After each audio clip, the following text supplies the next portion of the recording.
So mga Chinese, mga sangkay sa West Philippine Sea, bantay sarado na po ng puwersa ng Pilipinas.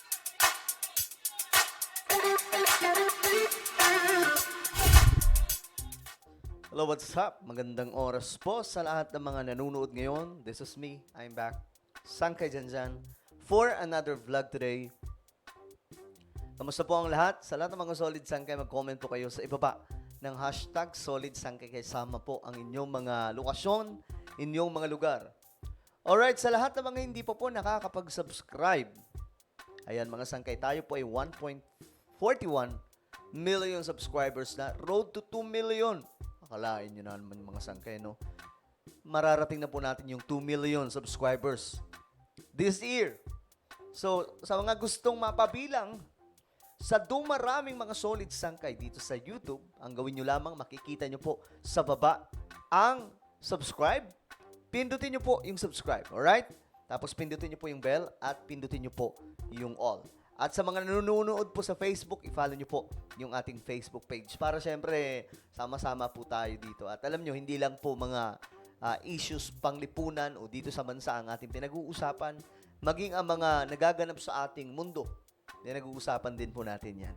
Alright, eto na nga mga sangkay. Tingnan po natin itong matinding ginagawa ngayon ng puwersa natin. Ayon po kasi sa report, PCG, 2 linggo nang nagbabantay sa CCG Monster Ship. Ito po ay pinakamalaking barko ng China.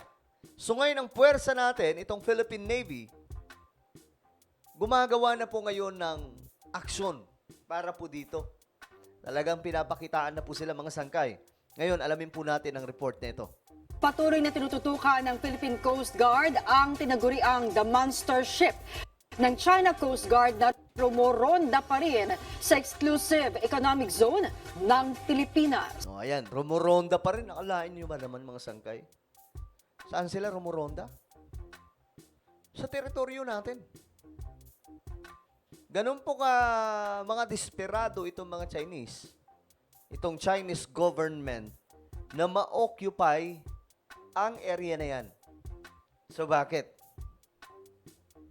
Dahil ba mayaman sa kalikasan yan? Dahil ba mayroong oil na naka-imbak sa teritoryo natin na gusto makuha ng China mga sangkay? Hindi po nakakatuwa mga sangkay itong ginagawa ng mga Chinese. But at least ngayon, hindi na po nagpapaisa ang puwersa natin. Kasi yan po yung utos ng presidente ng Pilipinas eh. Bantayan ang ating teritoryo at huwag hayaang may makuha pa ulit. Kasi minsan na po nilang naloko tayo at nakuha yung iba pang mga teritoryo natin dyan mga sangkay. Tinayuan po ng mga artificial island. Okay, diretso tayo. Samantala, nagsagawa naman ng unilateral exercise ang mga barko ng Philippine Navy sa bisinidad ng Bajo de Masinloc. Napahagi pa rin ng mga pagsasanay para protektahan ang ating mga karagatan. Ayun. Narito ang ulat.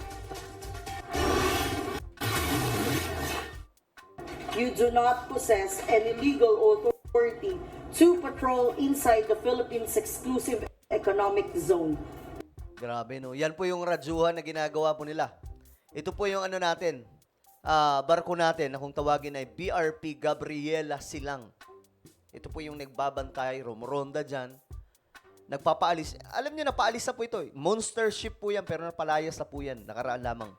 Pero bumabalik at bumabalik pa rin po talaga.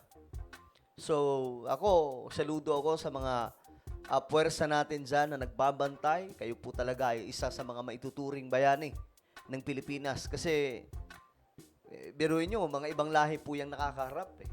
Mga sangkay, pero dahil po sa kanilang pagmamahal sa ating bayan, tawag po ng tungkulin, ayan po ang kanilang ginagawa. Hinaharap po nila kahit po delikado. You are directed to depart immediately and notify us of your intentions. Your illegal activity will be reported to higher authorities. 2 linggo nang bantay sarado ng Philippine Coast Guard ang The Monster Ship ng China Coast Guard na patuloy ang iligal na pananatili sa exclusive economic zone ng Pilipinas. Ang laki daw nito mga sangkay. Sabi nila napakalaki daw talaga ng barkong to ng China. January 4, unang na-detect ang naturang barko ng China na nakalapit pa ng 54 nautical miles mula sa Zambales. Pero dahil sa mahigpit na pagbabantay at pagtataboy ng PCG, napapanatili na lamang ang distansya ng the monster ship ng 60 hanggang 70 nautical miles. Good job sa mga natin dyan. Sa member ng PCG. Good job sa ating Philippine Coast Guard na nagbabantay. So hindi na po sila makagalaw, mga sangkay, hindi na po sila masyadong makalapit kahit papaano. Hindi po tulad noon, mga sangkay, di ba? Dati kasi talagang best friend daw ng Pilipinas eh. Sa pag-aakala natin na matinong kausap ang China, best friend. Anak ng toko Pinagluloloko po tayo ng mga yan, mga sangkay. So ito po ay magandang balita, no? Na ngayon, bantay sarado na po. Hindi po makaporma ngayon ang China, mga sangkay. Though dapat nga pinapaalis na nila yan eh. Kasi mayroon pong bilateral talk, mga sangkay, ang Pilipinas at China, nakaraan lamang nag-usap po, nagkasundo, at ayun. Pero ang problema, ito pong nila, mga sangkay, ito pong barko nila. Andyan pa rin talagang ayaw pong tumigil, mga sangkay. Diba?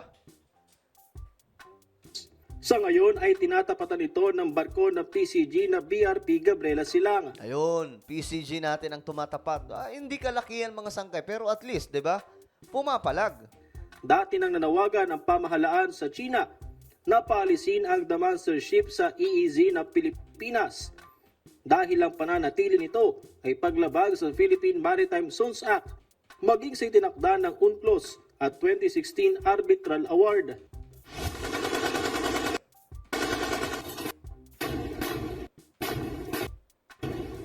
Sa bisinidad naman ng Baho de Masinloc, nagsagawa ang Philippine Navy ng unilateral exercise. Nanguna rito ang mga barko ng Navy na BRP Antonio Luna at Del Pilar class patrol vessels na BRP Ramon Alcaraz at BRP Andres Bonifacio, kasabay ng pagpapatrolya sa West Philippine Sea.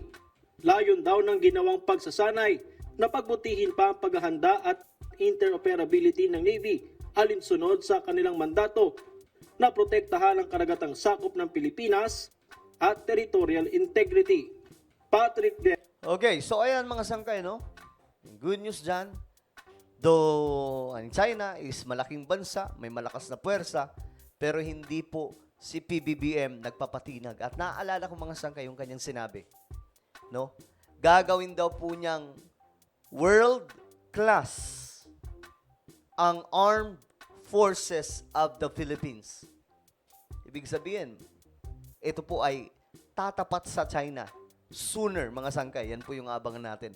Well, ano po ang inyong opinion sa pangyayaring ito? Bantay sarado po ng mga sundalo natin, itong buong area natin. O yung ba ay masaya na ganito pong ginagawa ngayon sa utos mula po sa ating presidente na si President Bongbong Marcos? Comment nyo lamang po sa ibaba ang inyong mga opinion. Meron po tayong YouTube channel, Sangkay Revelation, dito about sa Bible, yung halos yung pinag-uusapan natin mga sangkay. Sabi pa nga dito, nire-reveal po natin ang mga misteryosong nangyayari sa ating mundo sa pamamagitan din po ng pananaliksik mula po sa Biblia. Alright? So ano pong inyong opinion? Comment lamang po sa ibaba at isubscribe nyo rin po itong ating YouTube channel, Sangkay Revelation. So ako na po ay magpapaalam. Mag-iingat pong lahat. God bless everyone.